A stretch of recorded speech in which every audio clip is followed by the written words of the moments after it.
বাবা আল্লাহর নবীর সাহাবীরা নামাজ কিভাবে পড়তো দেখুন, একটাবার শোনাই আপনাদেরকে। বাবাজি আমার সোনামানিকেরাম, নবী বললেন as-salatu মিফতাহুল জান্নাহ, নামাজ হলো জান্নাতের চাবি। এই ওয়াজ সাহাবেরা শুনলো।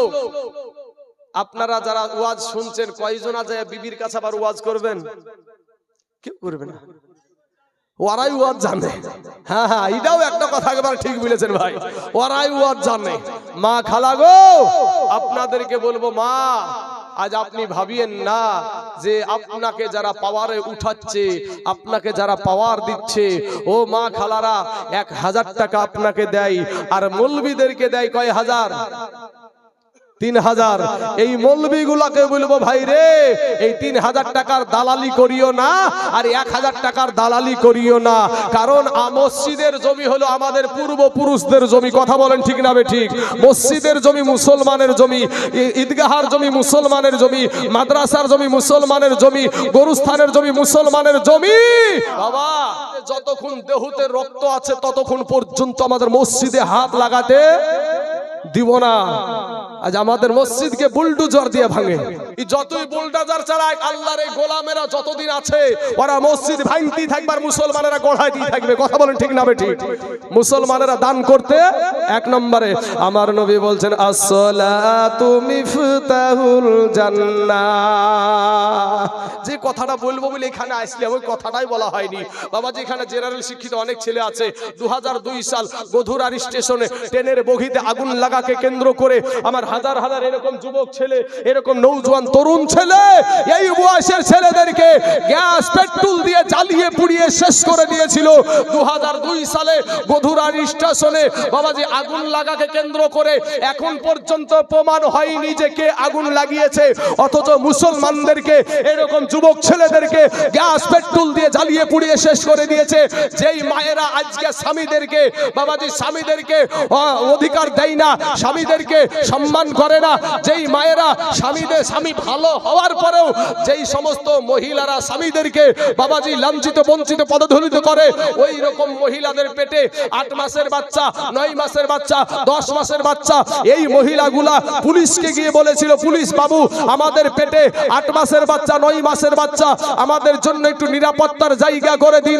সেদিন বাবা ওই পুলিশগুলা বিশ্ব হিন্দু পরিষদকে লেলিয়ে দিয়ে ওই মহিলাদের পেটকে চিরে সন্তানকে বের করে তীরের আঘাতে করে খেলা করেছিল। মুসলমান মহিলাদেরকে কোন সম্মান দেওয়া হয় না। আমাদের মা বোনের প্রতি আর খুব দরদ, বুঝলেন না বাবাজি?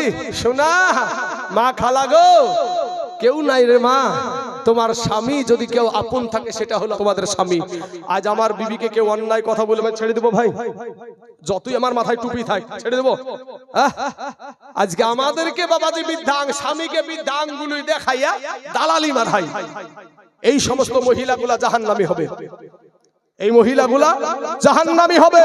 একটা জানাজাতে যদি 1000 লোক হয়, 999টা মানুষ বলছে এই মহিলাটা খারাপ, আর তার স্বামী যদি বলে আমার বিবি ভালো, তো আর স্বামীরটাই কবুল হবে। জোরে বলেন সুবহানাল্লাহ। বাবা, মা খালা ফিরে আসেন। মা, আমি আপনাদের সন্তান, তওবা করে আল্লাহর কাছে ক্ষমা চান, আমার আল্লাহ আপনার জীবনের গুনাহকে মাফ করে দিবে। সুবহানাল্লাহ। আমি ওয়াজে এসেছিলাম যে as-salatu মিফতাহুল জান্নাহ। সাহাবারা শুনলেন। আব্দুল্লাহ আনসারী, ওই আব্দুল্লাহ আনসারী বিবির কাছে গিয়ে ওয়াজ করছে, বিবি রে, ওরে বিবি, নামাজ পড়বা না, নামাজ নাকি জান্নাতের চাবি। বলে কে বলেছে? বলে দয়ার নবীজি বলেছে। বিবি তখন একটা ডাক দিয়া বলেছে নবী যখন বলেছে গো স্বামী, ও স্বামী গো, আমার নবী যখন বলেছে নামাজ জান্নাতের চাবি, আজকে থেকে কথা দিলাম গো স্বামী, জীবনে কোনো দিন আর নামাজ ছাড়ব না। জোরে বলেন সুবহানাল্লাহ।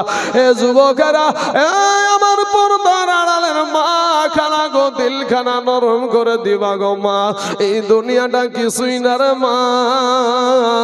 ও মা, তোমার মতন কত মহিলা সংসারের সব কাজ করে তারপরেও পর্দা করে, এক ওয়াক্ত নামাজ ছাড়ে না রে মা, তুমি কেন পারবা না রে মা? ওরে আমার কালেমার বোন, তোমার মতন কত বোন কলেজে পড়ে, স্কুলে পড়ে, এরপরও পর্দা করে, 5 ওয়াক্ত নামাজ পড়ে, অভাব নাই, তুমি কেন পারবা না? এরে আমার কালেমার ভাই, তোমার মতন কত যুবক রাস্তায় ড্রাইভারি করে ভাত খায়, এরপরও 5 ওয়াক্ত নামাজ পড়ে, তুমি কেন পারবা না রে বাবা? তোমার মতন কত যুবক রে মুনিশ খেটে ভাত খায়, এরপরও 5 ওয়াক্ত নামাজ পড়ে, অভাব নাই। তোমার মতন কত যুবক কেরালাতে কাজ করে, তারপরেও 5 ওয়াক্ত নামাজ পড়ে, অভাব নাই, তুমি কেন পারবা না রে বাবা? ফিরে সরে যুবক, তওবা করো, তওবা করে আল্লাহর কাছে ক্ষমা চাও। আমার আল্লাহর নাম হলো রহমান, আমার আল্লাহর নাম হলো রহিম, আমার আল্লাহর নাম হলো সাত্তার, আমার আল্লাহর নাম হলো গফফার। আমার আল্লাহ তোমার জীবনের গুনাহকে মাফ করায়া দিবে। জোরে বলেন সুবহানাল্লাহ। এ যুবক ভাইরা, এবার সাহাবারা নজর করে দেখে বাবা, সব সাহাবী যে বাবা আব্দুল্লাহ আনসারী নামাজ শেষ হতে দেরি আছে, মসজিদ থেকে বেরাতে তার দেরি হয় না। সাহাবারা আলোচনা শুরু করে দিল যে আব্দুল্লাহ আনসারী কি নামাজ পড়ে বুঝি না। আমার নবী টুকটুক করে সাহাবাদের মাঝে গেলেন, বলে সাহাবারা রে, তোমরা কিসের আলোচনা করছো রে সাহাবা? এবার বাবাজি আমার নবীকে ডাক দিয়া বলছেন, ইয়া রাসূলুল্লাহ, ইয়া হাবিবাল্লাহ, নবী গো, আপনার একজন সাহাবী যার নাম হলো আব্দুল্লাহ আনসারী, ওই আব্দুল্লাহ আনসারী যে কি নামাজ পড়ে বুঝি নাই গো নবী। বলে কেন, কি হয়েছে? এত তাড়াতাড়ি মসজিদ থেকে বেরিয়ে যাই বুঝতে পারি না, কি কারণে বেরিয়ে যাই তাও বুঝতে পারি না। আমার নবী বললেন, সাহাবারা রে, তোমরা পিছনে সমালোচনা করিও না, আমি নবী তদন্ত করে দেখব আমার আব্দুল্লাহ আনসারী কি নামাজ পড়ে। টুক টুক টুক টুক করে বাবা আপনার নবী, আমার নবী দরদি নবী, ওই নবী বাবা চলে গেলেন আব্দুল্লাহ আনসারীর বাড়িতে। বাড়িতে গিয়ে পিছন আপনার দরজার বাইরে থেকে, আপনার বাড়ির বাইরে থেকে সালাম দিলেন। একবার সালাম দিলেন, দুইবার সালাম দিলেন, তিনবার সালাম দিলেন। সালামের কোনো জবাব আসলো না বাবা, সালামের কোনো উত্তর যখন না আসলো, আপনার নবী, আমার নবী বাড়ি থেকে ফিরে চলে আসছে। আমাদের সমাজে বাবা কেউ তো আমরা বাড়িতে সালাম দিয়া প্রবেশ করি না, আমরা কেউ সালাম দিই না, নবীর আদর্শকে আমরা প্রাধান্য দিই না। আজকে মুসলমানেরা মারি খায়, আজ মায়ান মারে মুসলমানকে মারে গো। বাপের সামনে বিটিকে ধর্ষণ করে, বাবারা স্বামীর সামনে বিবিকে ধর্ষণ করে, স্বামীর সামনে বিবিকে ধর্ষণ করে। ছোট ছোট ছোট ছোট কালেমার বাচ্চাগুলাকে, ছোট ছোট মুসলমান সন্তান গুলাকে বাপ কুত্তার বেল ভরে রাস্তায় রাস্তায় যারা টানলো, ওরে ভাই যুবক, আজ মুসলমানের কেউ নাই রে বাবা। ফিলিস্তিনের জমিনে মুসলমান মারে, আসলে আমরা আল্লাহকে ছেড়ে দিয়েছি বাবা। আজ আমাদের ভিতরে নামাজ নাই, সিজদা নাই, রুকু নাই রে বাবা। আব্দুল্লাহ আনসারীর বাড়িতে 3 বার সালাম দিলেন, নবী যখন উত্তর না পেলেন ফিরে চলে আসেন। এমন সময়তে আব্দুল্লাহ আনসারীর বিবি দৌড়ে গিয়ে বাবা, আব্দুল্লাহ আনসারীর বিবি দৌড়ে গিয়ে আপনার করলেন কি, স্বামীকে গিয়ে বলছে, প্রাণের স্বামী গো, আমার নূর নবী, আমার দয়ার নবী এখানে এসেছিল গো নবী, আমাদের বাড়ির দরজায় 3 বার সালাম দিয়েছে গো স্বামী, কিন্তু জবাব না পেয়ে নবী চলে গেছে। আপনি তাড়াতাড়ি করে যান, আমার নবী যদি মনে এতটুকু কষ্ট পেয়ে যায়, স্বামী গো, আমরা এতদিন 2 স্বামী স্ত্রীতে যে নামাজ নামাজ পড়ি, এক ওয়াক্ত নামাজ আমাদের কাজে লাগবে না। আব্দুল্লাহ আনসারী দৌড়াতে আরম্ভ করে দিল। দেখে আমার নবী অনেকটা পথ চলে গেছে বাবা, অনেকটা পথ যখন দৌড়াতে শুরু করেছে, পায়ের আওয়াজে আমার নবীজি পিছন দিকে তাকালেন। কাছে গিয়ে আপনার ওয়ালাইকুম ওয়া আলাইকা সালাম বলে আপনার সালামের জবাব দিলেন। আপনার নবী মা হারা নবী, বাবা হারা নবী যখন কথা বলতো গো, আমার কোনো মানুষের যদি পেটে ক্ষুধা থাকতো ওই ক্ষুধা নিবারণ হয়ে যেত। আমার নবীর শরীরে মশা বসতো না, মাছি বসতো না রে বাবা। আবার দয়ার নবীর বলে আব্দুল্লাহ আনসারী রে, ওরে আব্দুল্লাহ আনসারী, তিনবার সালাম দিলাম রে আব্দুল্লাহ আনসারী, সালামের জবাব দিলা না। আব্দুল্লাহ আনসারী গো, একটা বার বলো কোন অবস্থাতে ছিলে? আব্দুল্লাহ আনসারী ডাক দিয়ে বলছেন, ইয়া রাসূলুল্লাহ, ইয়া হাবিবাল্লাহ, নবী গো, আমি এমন একটা গরিব মানুষ গো নবী, আমি এমন একটা গরিব মানুষ নবী গো। আপনি একদিন বয়ান করেছিলেন, ওয়াজ করেছিলেন, আসসালাতু মিফতাহুল জান্নাহ, নামাজ নাকি জান্নাতের চাবি। ওগো নবীজি, সেই দিন থেকে আমরা দুই স্বামী স্ত্রী নামাজ পড়ি গো নবী। একটা দিন আমরা নামাজ কাজা করি নাই, জোরে বলেন না একবার সুবহানাল্লাহ। তবে নবী গো, আমরা নামাজ আদায় করি, কিন্তু নবী গো, আমাদের দুই স্বামী স্ত্রীর পরনে একটাই মাত্র কাপড়, ওই এক কাপড়ে দুই স্বামী স্ত্রী নামাজ পড়ি গো নবী। জীবনে কোনো দিন নামাজ ছাড়ি না নবী গো। বেলাল যখন আজান দেয় আমি মসজিদে যাই, ওগো নবীজি, আমি তাড়াতাড়ি করে আমার ঘরের ভিতরে একটা গর্ত খুঁড়েছি, ওই গর্তের ভিতরে আমার বিবিকে বসায়া রেখে আমি ওই কাপড়টা পরিধান করে মসজিদে যাই। মসজিদে নামাজ আদায় করে তাড়াতাড়ি করে বাড়িতে ফিরে আসি। এসে আমি ওই গর্তে বসে যাই, আমার বিবি ওই কাপড় পরিধান করে নামাজ আদায় করে। আমার নবী, আপনার নবী ডাক দিয়ে বলে, ওগো আব্দুল্লাহ আনসারী, চলো তোমার ওই গর্তটা শরীয়ত সম্মত আছে কিনা দেখি। আমার নবী গর্তে দেখছে বাবা, যে গর্তটা এত গভীর, ওই গর্তের ভিতরে মানুষ আছে কিনা তাও বোঝা যায় না, জোরে বলেন সুবহানাল্লাহ। আমার নবী বাবা দুই চোখের পানি ছেড়ে দিয়ে কান্দে আর বলছে যে, ওগো আমার সাহাবী, আমি নবী বলে গেলাম গো, তোমাদের জান্নাতের চাবি আদায় হয়ে গেছে, জোরে বলেন সুবহানাল্লাহ। বাবা, বাড়িতে যদি কোনো মেহমান আছে, বাড়িতে যদি কোনো কুটুম আছে, ওই বাড়ির মেহমানটা যখন বিদায় হয় তখন কিছুটা পথ আগিয়ে দেওয়াটা হলো সুন্নাত রে বাবা। সোনা মানিক, এই কাজটা দেখবেন আমাদের দেশের মা বোনেরা করে, পুরুষেরা কিন্তু করে না। ওরে ভাই, এটা পুরুষের করা দরকার, কিন্তু আমাদের মা বোনকে আমরা আগিয়ে দিয়েছি, তোমরা যাও, কিন্তু পুরুষেরা করে না। এ বাবাজি, আমার সোনা মানিকেরা, আমার নবীকে একটু একটু আগাতে আগাতে যাচ্ছে বাবা, চলে যাচ্ছে রাস্তা দিয়ে। রাস্তা দিয়ে যখন যায়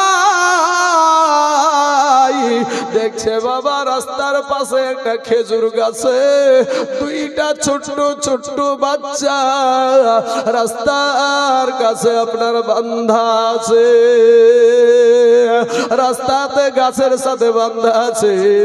আমার নবী তো কাউকে বিপদে ফেলে রেখা মাঝে রেখে যাওয়া মানুষ না বাবা।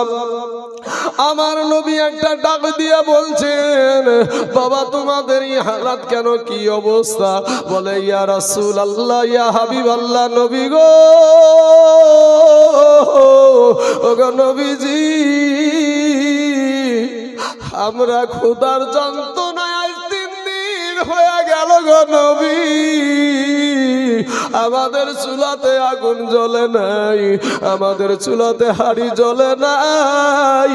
নবী গো ক্ষুধার যন্ত্রণা সহ্য করতে না পেরে গো নবী এই খেজুর গাছের খেজুর আমরা কুড়িয়ে খেয়েছিলাম।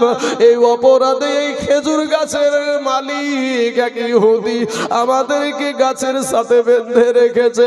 বাচ্চা দুটা ডাক দিয়ে বলছেন, ওগো বাচ্চারা, বাবারা তোমরা বলো তোমাদের বাবার নামটা কি, তোমাদের আব্বার নাম কি? বাচ্চা দুটা বলছেন, ইয়া রাসূলুল্লাহ, ইয়া হাবিবাল্লাহ, নবী গো, ওগো নবীজি আমাদের আব্বার কেউ না, আপনার পাশে যিনি দাঁড়িয়ে আছে উনি হলো আব্দুল্লাহ আনসারী, হলো আমার বাবা। জোরে বলেন সুবহানাল্লাহ।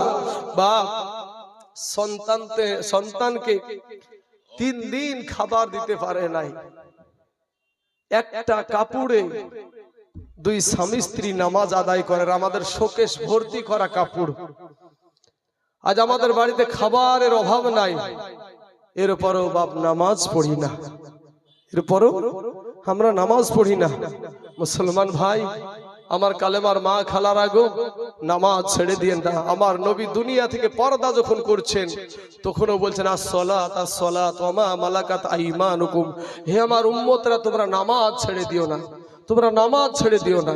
বাবা সোনা মানিকের আমার ভাই জানেন, আমার মা খালারা গো, এই 2টা বাচ্চাকে রেখে আমার নবী একটা দৌড় দিয়ে মসজিদে নববীতে চলে গেলেন। চোখের পানি অঝর নয়নে চোখ দিয়ে পানি ঝরছে। তো আমার হযরতে উমারে ফারুক, উনি তো তেজি আপনার কি ছিল, সাহাবী ছিলেন, রাগান্বিত সাহাবী ছিলেন, কিন্তু হকের জন্য রাগ ছিল। সম্মানিত বাবাজি আমার ভাই জানেরা, 3 দিন টাইমে উমারে ফারুক এসে বলছেন, ইয়া রাসূলুল্লাহ, ইয়া হাবিবাল্লাহ, নবী গো কার দেওয়া ব্যথাতে আপনার চোখ দিয়ে পানি ঝরে গো নবী? আমি উমার এখনো দুনিয়াতে বেঁচে আছি, আপনি একটা বার বলেন। নবী বলছেন, উমার রে আজকে তরবারি দিয়ে আমার চোখের পানি মুছাইতে পারবা না। জোরে বলেন সুবহানাল্লাহ। কোথায় আমার সাহাবী উসমান গনি, তাকে ডাকো। সঙ্গে সঙ্গে চলে আসলেন। বলে আব্দুল্লাহ আনসারী 2টা বাচ্চাকে খেজুর খাওয়ার অপরাধে ইহুদি গাছের সাথে বেঁধে রেখেছে। সেই বাচ্চা দুটাকে যতক্ষণ না আমার সম্মুখে হাজির করবা আমি নবীর চোখের পানি বন্ধ হবে না। জোরে বলেন সুবহানাল্লাহ। একটা দৌড় দিয়ে বাবা, একটা দৌড় দিয়ে আপনার উসমান গনি রাদিয়াল্লাহু তাআলা আনহু ছুটে চলে গেলেন। বাবা যাওয়ার পরে এবার আপনার ডাক দিয়ে বলছেন, ওই ইহুদিকে ডাক দিয়ে বলে, ইহুদি, ওরে ইহুদি একটা কথা শোন, আমার এই জামা এই গাছের খেজুর গাছের দাম কত নিবি? বলে আমার খেজুর গাছের প্রয়োজন নাই, দাম বিক্রি করার কোনো দরকার নাই, আমার টাকার অভাব নাই। বলে ইহুদি রে আমার নবীর চোখের পানি ঝরে রে, আজকে তুই যাহা চাইবি তাহাই পাইবি। যেমন সুযোগ পেয়েছে অমনি বলছে, ভাই উসমান গো আমি তোমাকে একটা খেজুর গাছের দলিল দিব আর তোমাকে 100 খেজুর গাছের বাগানের দলিল দিতে হবে। ইহুদিকে ডাক দিয়া বলছে, ইহুদি রে 100 খেজুর গাছের বাগানের দলিল চাইলি রে, আমি উসমান গনি আমার নবী কান্দে রে।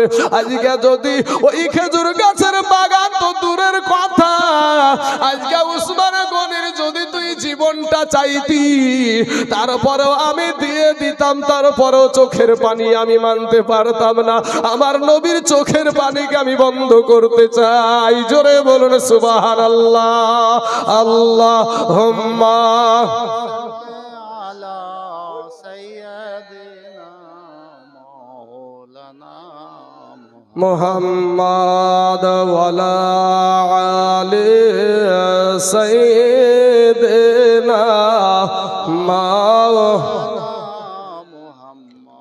সাল্লাল্লাহু আলা মুহাম্মাদিন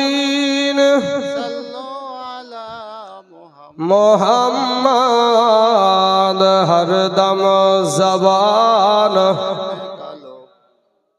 শাফিয়ানা মুহাম্মদ সাল্লাল্লাহু আলাইহি ওয়াসাল্লাম। বাবাজি আমার সোনা মানিকের, আমার ভাই জানেরা, শেষ বেলায় আপনাদেরকে একটা কথা বলে যাই, নামাজ ছাড়িয়েন না, আর মা বাপের খিদমত করিয়েন, মা বাপের খিদমত করিয়েন। যুবকেরা, ভাইয়েরা, তোমার বাবা তোমার মা যদি তোমার কথার ব্যথাতে উহু শব্দ করে, তো আমার আল্লাহ পাক রব্বুল আলামিন তোমার জিন্দেগির সমস্ত আমলকে বরবাদ করে দিবে।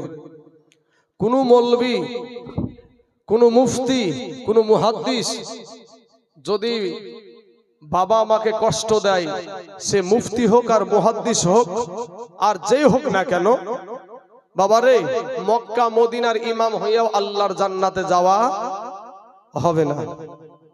আজকে যারাদের মা নাই তারাই জানে মা হারানোর কি ব্যথা, মা হারানোর যে কি ব্যথা তারাই বুঝে। আমি বলবো ভাই, যাদের মা আছে তাদেরকে বলবো, ভাই গো, তোমার মা বাপের খিদমত করিও। আমি তাইজুল ইসলাম ভাই এখনো মায়ের পা টিপি, মায়ের পা টিপি। আমাদের পায়ের তলে হলো জুতা, আর মায়ের পায়ের তলে হলো আল্লাহর জান্নাত। জোরে বলেন সুবহানাল্লাহ। আমাদের পায়ের তলে জুতা, আর নারীদের পায়ের তলে হলো আল্লাহর জান্নাত। যারা আজ মা হারিয়ে দিয়েছে, যারা আজ মাকে কবরে রেখে এসেছে, তাদেরকে জিজ্ঞাসা করবা, চাচা মা কেমন ছিল গো? ওই চাচা মায়ের কথা বলতে গিয়ে আর নিজেকে ঠিক রাখতে পারবে না। মা চাচা বলবে, কই গেল মার জননী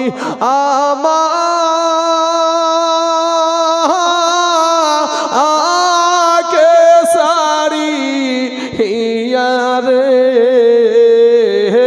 আমি অনেক দিন হই মায়ের মুখ দেখি না, আমি অনেক দিন হই মায়ের মুখ দেখি না। মাকে ভালোবেসে আমি এই শানটা বলবো বাবাজি, হ্যাঁ বলবো। কই গেল মার জননী মা কে সারি রে, আমি অনেক দিন হই মায়ের মুখ দেখি না, আমি অনেক দিন হই মায়ের মুখ দেখি না। রাত্রি হইলে এসো বাই রইছে যার যার এ ঘরে শুইয়া, রাত্রি হইলে এসো বাই রইছে যার যার এ ঘরে শুইয়া। ই জননী মা রইছে আমার পথে,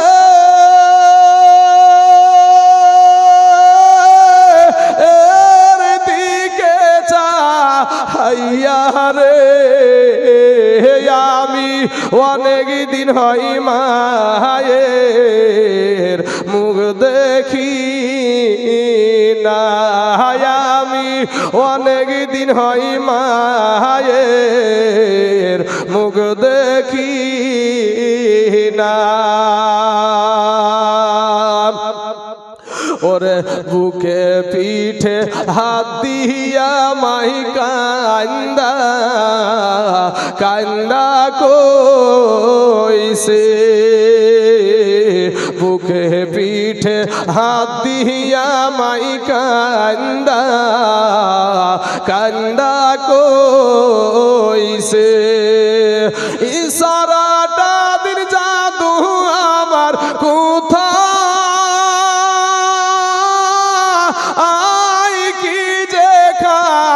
আইছে রে, আমি অনেক দিন হই মায়ের মুখ দেখি না, আমি অনেক দিন হই মায়ের মুখ দেখি না। রাত্রে বাবার ঘরে বাতি আনিয়া এ বাবার ঘরে চুপে চুপে বাতি আনিয়া এ বাড়ির বাইরে চইলা গেছে মা খোকা খোকা গো হইয়া রে আমি অনেক দিন হয় মায়ের মুখ দেখি না আমি অনেক দিন হয় মায়ের মুখ দেখি না ওরে দুনিয়াতে মা জননী হোক না যতই ভুখা দুনিয়াতে মা জননী হোক না যতই ভুখা ওরা মুখ দেখিয়া বুঝে মায়ে খাইছে আমার খুকারে আমি অনেক দিন হয় মায়ের মুখ দেখি না নারায়ে তাকবীর নারায়ে রিসালাত ইয়া রাসূলুল্লাহ মাসলাকে আলা হযরত জিন্দাবাদ উলামায়ে আহলে সুন্নাহ জিন্দাবাদ উলামায়ে আহলে সুন্নাহ জিন্দাবাদ মাওলানা কারি গোলাম মুস্তাফা রিজভী সাহেব জিন্দাবাদ নারায়ে তাকবীর আল্লাহু আকবার নারায়ে রিসালাত ইয়া রাসূলুল্লাহ।